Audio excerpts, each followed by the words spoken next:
Good morning and welcome to Kimberly-Clark's second quarter 2024 earnings question and answer session. I'll now hand the conference over to Chris Jakubik, Vice President, Investor Relations. Please go ahead.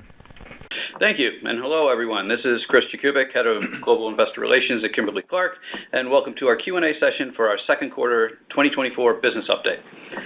During our remarks today, we will make some forward-looking statements that are based on how we see things today. Actual results may differ due to risks and uncertainties, and these are discussed in our earnings release and our filings with the SEC.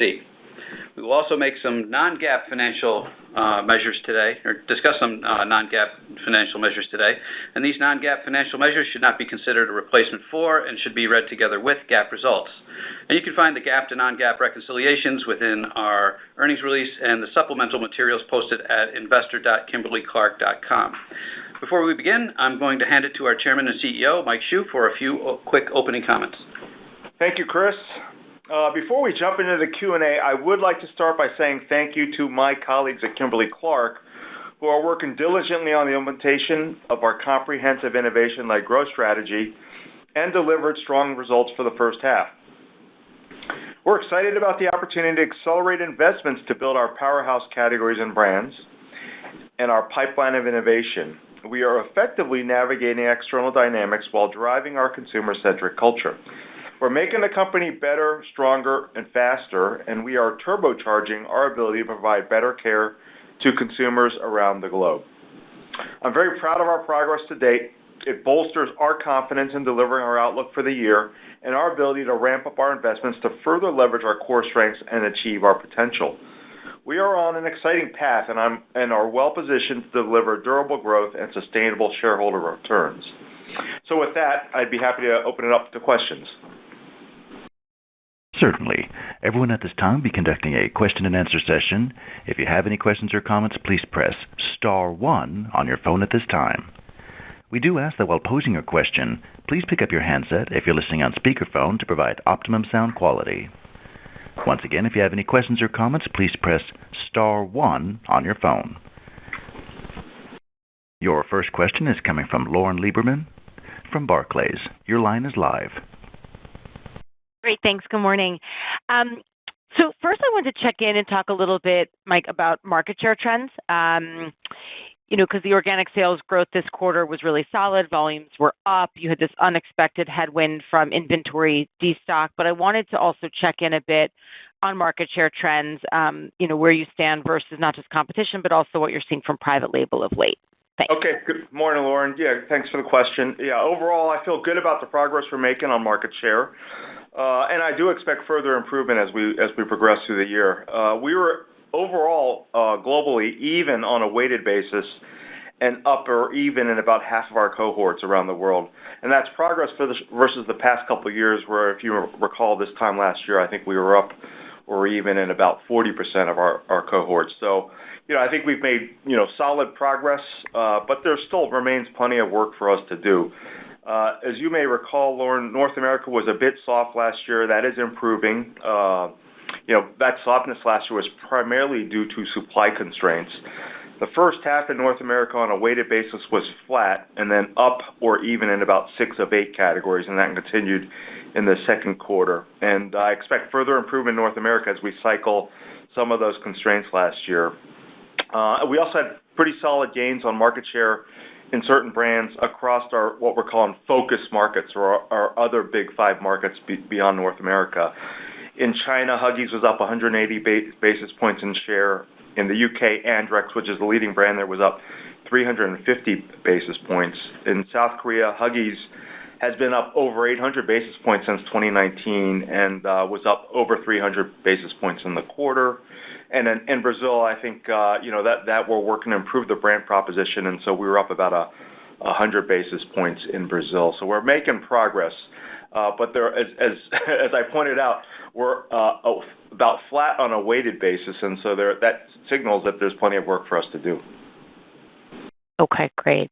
And just curious, I know you mentioned a bunch of market share positions outside of North America and China that have been very strong. But when do we start to see that translate into growth? Because I think one of the interesting parts of the strategy you've laid out and the sort of shifting the focus a bit so that we can get more visibility into other areas of your business. But when should we start to see, growth become more material and, matter more, move the needle more in markets outside of the U.S. and China? Yeah, I mean, Lauren, I'd say we have a very proven playbook that we're really proud of, and we're implementing that more systematically behind this, wiring for growth initiative that we have. We're gonna implement those playbooks more systematically around the world. One, we got great technology that the world you all haven't seen yet, which we're rolling out, and we're excited about our launch that I mentioned in our opening comments in the script on skin essentials in the U.S. So we got a great technology portfolio. We've been investing the past 5 years to build the right commercial and supply capabilities to accelerate performance. You're going to see a sharper focus on what we're calling our focus markets, right? Those are the U.S. plus the next 5 markets for us.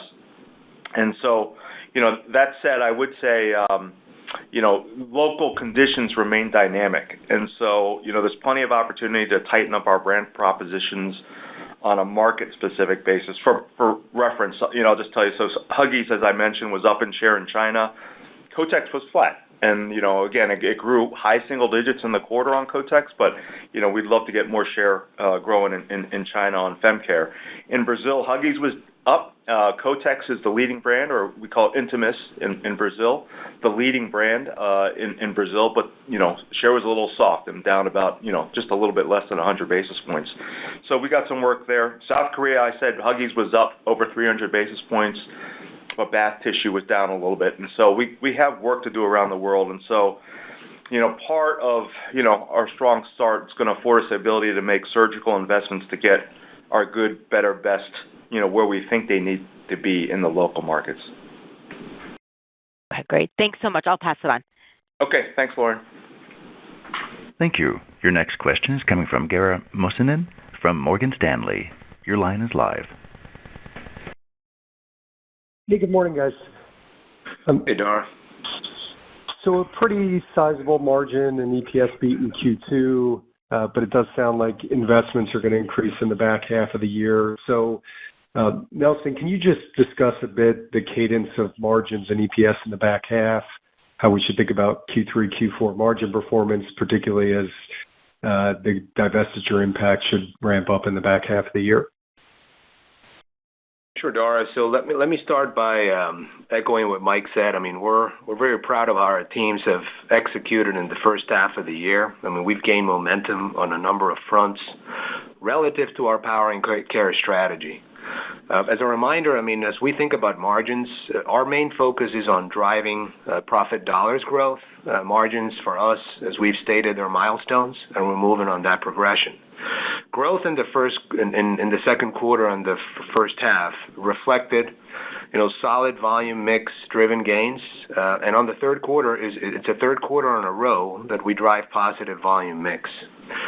Importantly, in some of our largest, most profitable geographies like the U.S., China, and the U.K., we saw solid volume mix growth, which is something we've been focusing on. And as Mike said, I mean, it is the key for our long-term algorithm. We delivered, more than half of our profit dollar objectives for the year in the first half, and this actually gives us flexibility for the second half to further invest in strengthening our brands and our innovation pipeline, especially as we manage through some of the challenges in the macro environment and some of the increased consumer pressure that, we're all seeing. As we think of, cadence of first half, second half, on the top line, we would expect the second half to grow at a similar pace of what we saw in the second quarter, with, again, volume and mix key drivers of growth, while pricing will continue to play a lesser role sequentially. At the profits, 4 things to keep in mind. First one, productivity delivery. It's been solid in the first half and ahead of our original plans, given timing of some of the projects. So we do expect a lower absolute dollar productivity delivery in the second half, but still very strong on the year. Secondly, pricing net of costs. It's been strong and favorable in the first half due to timing of pricing actions relative to costs, and you got to take into account Argentina, which again, a lot of the hits that we took on the currency were in the second half of last year, so we're going to be lapping that as we head into the second half of this year. For the balance of the year, we expect pricing net of cost benefits to taper off. However, it's important to reiterate that on a full year basis, we expect to be at least pricing net of cost neutral. The third aspect is timing of investments. In the back half of the year, we expect to step up investments behind our brands, given timing of some of the innovation programs that we have. As a reminder, on the first half of the year, our spend on our brands was approximately 6% of sales. Heading into the second half, this number is going to be closer to 7% as we take advantage of our strong first half and we strengthen the overall investment profile, setting up the time for us to continue growing sustainably in years to come. And then last but not least is the divestiture of our personal protective equipment. We expect it to be a headwind in terms of profits of around 180 basis points in the second half of the year. We didn't have that in the first half of the year. Two more things as you think of EPS. Equity method investment income, while it grew in the first half of the year, some of it had to do not just with the underlying performance of our equity method investments. It also had to do with the strength of the Mexican peso in the first half year on year. That's going to revert in the second half of the year, and we expect the net equity investment to be largely flat in the second half of the year. And the other item on EPS is the adjusted effective tax rate. For the full year, we're now projecting 23 to 24% adjusted effective tax rate. And for the first half, our adjusted effective tax rate was 22.3%. So when you combine all those factors, that gives you the cadence of how we're looking at the first half and second half. Great. That's very detailed and helpful. And if I could slip in one more question, you talked about price in regards to the second half outlook. Can you give us an update on the North American pricing environment in both personal care and consumer tissue? Is there ability to drive mix to a greater extent in the back half of the year? How do you think about that? B, the promotional environment and how we should think about pricing realization from here in North America in a more normalized environment. Thanks. Hey, thanks, Dar. And overall in the pricing environment, particularly in North America, I'd say it remains, stable. As you may recall, since COVID, in the COVID environment, for the pandemic-related environment, we did see a reduction in promotion activity in our categories. I'd say, over the past 2 years, that has kind of returned and normalized post-pandemic, and I'd say it's remained at that level. We are seeing a touch of promotion in some categories and in some retailers, but overall, again, our strategy is to remain focused on volume and mix-driven growth. And we're maintaining what we're calling PNOC, or pricing net of input cost discipline. And so, overall, as you're well aware, pricing to offset cost inflation is receding for us, as expected. We really want to be more valuable at every rung of the good, better, best ladder. I think one of the things that's great about our portfolio is that we do serve all consumers, from value to premium, even though premium is really the big growth driver for us. And so we're really focused on working to ensure that our value, propositions all along the value spectrum are going to remain strong. And, so our focus is on building brands with advertising, great storytelling, pioneering innovation.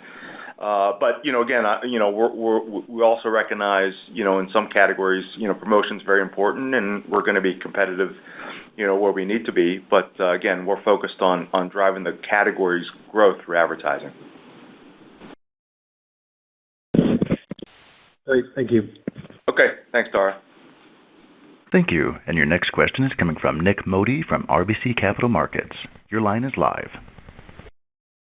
Thank you. Good morning, everyone. Morning, Nick. Mike, Morning, Nick. Good morning. Good morning.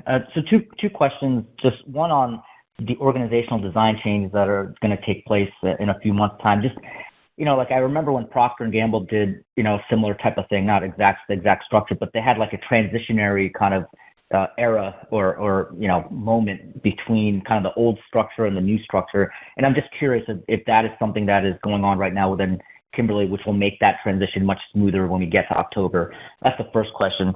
And then I was hoping you can just kind of give us your thoughts. Since the Analyst Day, you've hired two new people, one from, Chief Growth Officer that has a consumer healthcare background, and then obviously a new head of R&D that just was announced. Was hoping you can give us some words of kind of how they fit into the new strategy. Yeah, great. Nick, okay, you're all over it. I think it's a great question. As I mentioned, I think in the prepared script, we made an interim move on effective July 1 that changed some of the reporting in our global supply chain in North America, and then Brazil moving into international personal care on an interim basis. And so I'd say, your observation around an interim structure, we've done some significant shifts there already. And again, that goes back to, I had some experience with another corporate transition where Nelson and Chris and I worked, and so having that interim model working before you officially make those moves helps a lot. And I think, the organization is making tons of progress in the new ways of working. I'm very, very excited about kind of the progress that teams are making, and very appreciative of all the hard work that they're putting in to make this happen. So again, I feel great thus far about our Wire for Growth initiative or the organizational change, and we're making strong progress there. With regard to Patricia and Craig, excited to have them on board. Allison Lewis, who was our Chief Growth Officer, and Robert Long, our Chief Innovation Officer or R&D Officer, they did great work for us and really, advanced the agendas in both those areas very, very strongly. But I knew I intercepted them at a point in their career where they wanted to go on at some point and do other things. And so, I think we have an excellent transition period between the four of these leaders. And as Patricia and Craig come aboard, I think they both bring great skills to Kimberly-Clark. But, Patricia has worked at companies like Kraft and Unilever and Heineken before Bayer, and knows a lot about the consumer health space. Really focused on marketing and advertising, which is a great thing for us. And then Craig is a real great transformational leader, with Unilever and Sun Products further in his background, as well as, a great run at Campbell's. And so, I think they'll bring a lot, both in terms of organizational development, but also expertise in their fields that will advance the things that we're working on with Power and Care. Helpful. I'll pass it on. Okay. Thank you, Nick. Thank you. Your next question is coming from Javier Escalante from Evercore. Your line is live. Hi, good morning, everyone. I would like to see whether I can get more color on the savings, right? Because at least I see three buckets. So basically, you're announcing something in North America. My understanding is that the supply chain, so if you can talk about the benefits of what you are trying to do there. You are exiting two small markets. But when you look at the P&L, it feels as if the SG&A is where we get better numbers relative to consensus. So if you can expand that, and then I have a follow-up. Thank you. Yeah. Maybe I'll just start, and I think Nelson will kind of give you more color on the savings. I would say on the small market exits, my overall on that would be, we are taking steps to make, our categories in all our markets more robust and predictable contributors to growth and returns. And we like our positions in most markets, but that said, in places where we don't really feel, Javier, that, we have a long-term right to win, or the market conditions in that market are not conducive to winning, we're going to be disciplined and methodical. And so we made the difficult decision to announce our planned exits in Nigeria and Bolivia.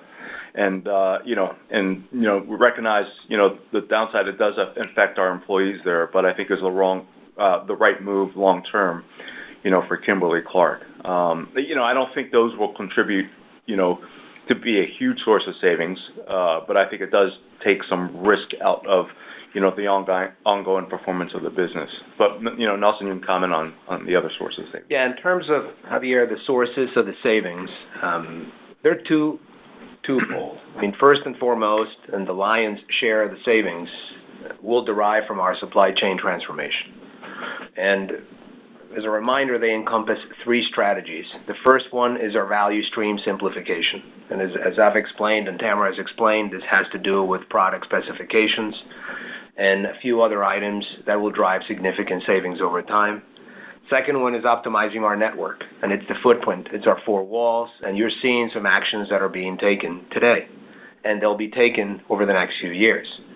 And then the third bucket is scalable automation, and that encompasses two areas. One is actual automation of supply chain processes in our factories and our warehouses. And the second one is digital automation, where we're deploying tools to optimize our procurement capabilities as well as our supply and demand capabilities. We are on the early stages of our transformation journey, and especially in the supply chain, and we're pleased with where we're at on the first half of the year. Productivity delivery is ahead of what we had planned. We are at about $255 million year to date on the supply chain productivity, and that does not include procurement. We will update annually on the procurement savings, but well on track as we seek to deliver the $3 billion over the next 5 years, as we said. Specifically on actions that have been taken and what's driving this.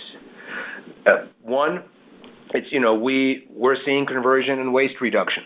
That's a big bucket that's helping us drive, and that again is within the value stream.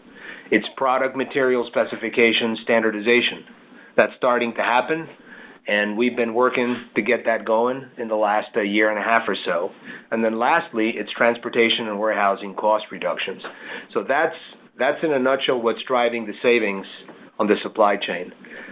The other bit is on the overheads. On the overheads, we said that our target is to deliver about $200 million of savings over the next 2-3 years. The lion's share of those savings is really going to kick in once the full organizational model is in place, and that goes into effect in the latter part of the year. So we will see not a lot of savings this year on the overheads line coming from that item. What you're seeing on the overheads, which I think you're alluding to, is we're seeing absolute dollars largely flat sequentially, is that the discipline that we've had on overall spend is still in place. I mean, we're driving a lot of discipline in terms of spending and costs, and that's flowing through, and you're seeing it in the P&L at this stage. Oh, that's great color, okay. I do have a question because we got scanner data today and includes Costco, which is an important retailer, and Amazon. And we saw, what the data shows is volume accelerating at the end of the quarter. We have around 2%, which is 2 to 3 points better than what you reported. So your commentary when it comes to inventory reduction and, uncertainty there.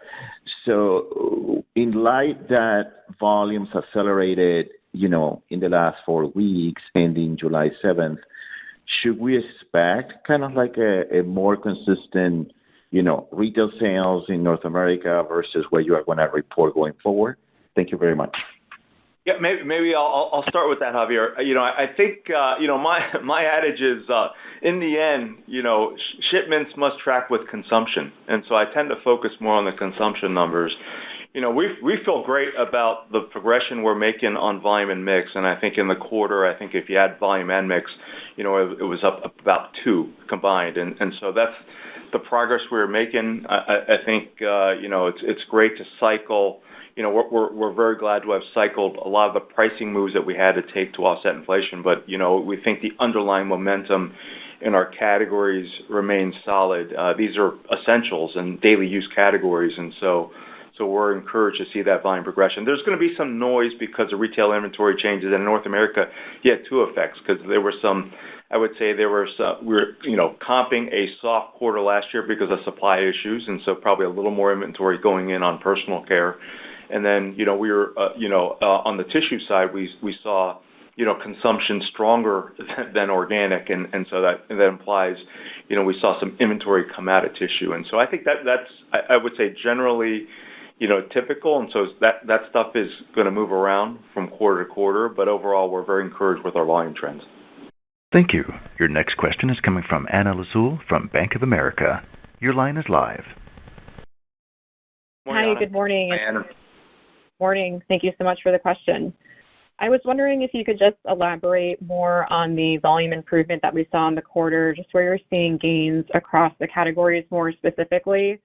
And also in the back half, there is an expectation on additional cost inflation, which you mentioned. I was wondering if you can touch on the balance of pricing and investment on innovation to help offset this. Thank you.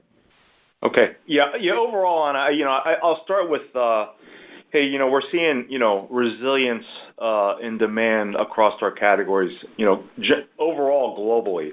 The underlying growth in our categories remains healthy. As I just mentioned, we provide daily essentials, and therefore, as you're probably well aware, category substitution remains low. And, we still believe there's a lot of room for us to expand penetration and also revenue per user across our markets. And, we are mindful of the consumer environment. And as I said, we're working to sharpen up our positioning across the good, better, best value spectrum. A little bit more specifically in North America, demand remains, resilient. Although I am seeing some value sensitivity, more broadly across staples. I'm well aware of that. Our categories in the quarter were up mid-single digit with the categories having positive volume. And again, I think that reflects the essential nature of our categories and products. We are closely monitoring the consumer health, seeing sensitivity in, mid to lower income households in a few of our categories. But overall, we feel like we're very well positioned. And, we have a robust offering. As I mentioned earlier, we're proud to serve all consumers and have a robust offering across the value spectrum. And, we're proactively working with our customers to better serve consumers and ensure that our propositions remain strong as we go forward. And maybe just to Anna, to build a little bit on, address your question on expectations of volume and expectation of, what to expect on inflation in the year.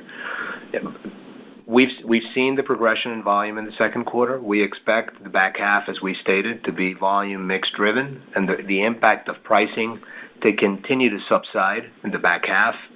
This especially has to do with the timing of pricing actions in Argentina. We already saw a step down of the contribution of Argentina from the first quarter to the second quarter, and we expect that, based on what we are seeing today, to continue to be the case in the back half. That takes us to pricing net of costs. In principle, we're holding the enterprise minimally to a pricing net of cost neutral standard on an annual basis. We have good visibility today for that to happen this year, absent, a market dislocation shock like what we saw in 2021, 2022. As we think of the pacing, and I stated that in a prior question, pricing net of cost has been rather strong and favorable in the first half of the year, and that had to do with both timing of pricing realization, largely Argentina, and then some of the timing on the cost inflation. Overall, we still expect to be at least neutral, if not positive on the year in pricing net of costs. And from an overall cost inflation standpoint, we're not seeing a material change versus what we've discussed in the last call. Great. Very helpful. Thank you so much. Okay. Thank you. Thank you. Your next question is coming from Andrea Teixeira from JP Morgan. Your line is live. Hi, good morning, everyone. So I wanted to go back to, and thank you, go back to the North American tissue discussion. I understand volumes were down 3%, and then there was about 250 basis points due to retail destocking. But on the other hand, you're probably shipping more Kleenex. So I was wondering, looking ahead, with the lap of the supply chain issues, should we expect the underlying to be still negative? And on the personal care side, if I can squeeze that in, what was the exit rate on the quarter in North America and globally? Yeah. Well, let me start with the tissue in North America. Overall, Again, as I said, there was a bit of a retail inventory change, and so our organic numbers are different than kind of what the consumption was. Consumption was up 3 in the quarter, which is just a little bit under what the category did overall. And so again, I think the tissue categories in North America remain, robust or healthy, resilient, depending on what adjective you want to use. I'd say, overall share, we've made strong progress on Kleenex. I think Kleenex was up almost 500 basis points on share in the quarter. That does reflect an improved supply condition that I said we were cycling versus last year. In bath tissue, I think our share was a bit soft, a little bit under, a point in share down, and that reflects a couple things, what we call a hard rollover or packaging change and shelving reset on Cottonelle. And then, Scott 1000 has still been somewhat supply constrained year to date, and so we cut back on our normal merchandising calendar.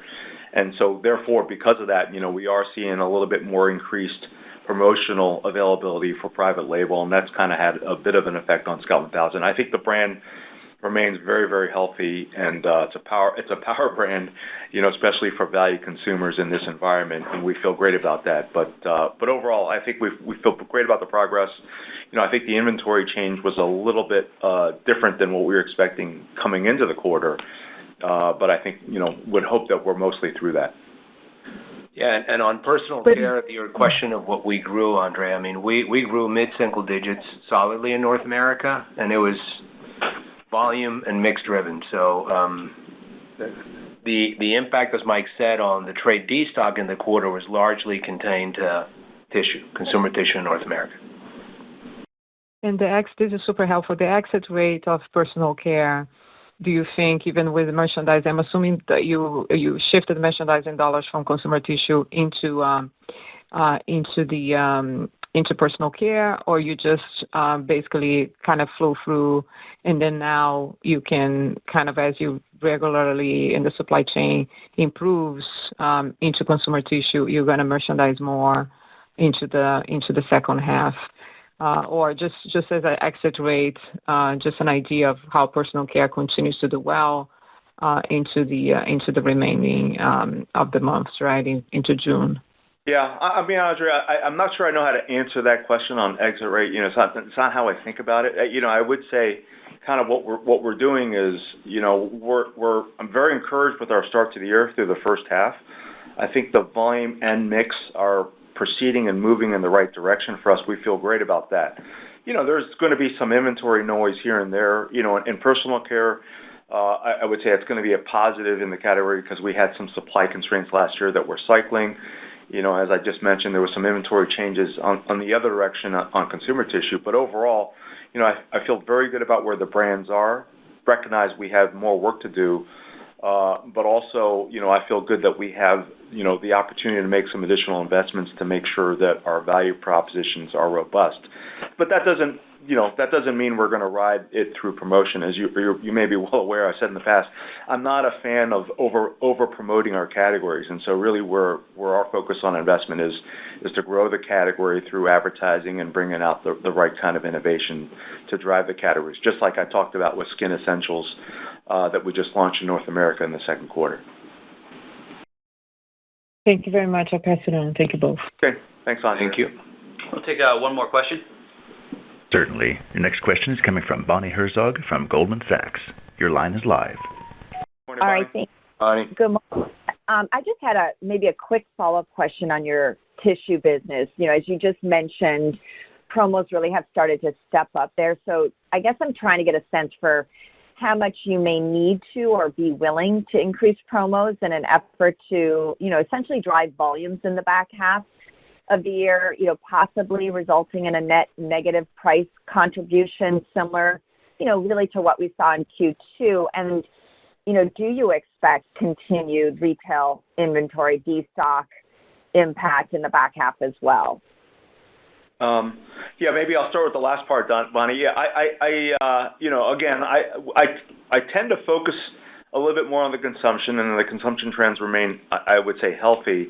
I think there's going to be some shifting here and there. I don't expect, ongoing retail inventory contractions, but, there could be some moves here and there, and we don't control those, right? But we do work, these are big categories, and so our customers do work with us very closely to plan these out over time. And so, I feel good about the inventory positions that we have right now, but can't exactly predict, what will go forward what will happen on a go-forward basis. On the promotional environment, I do think, I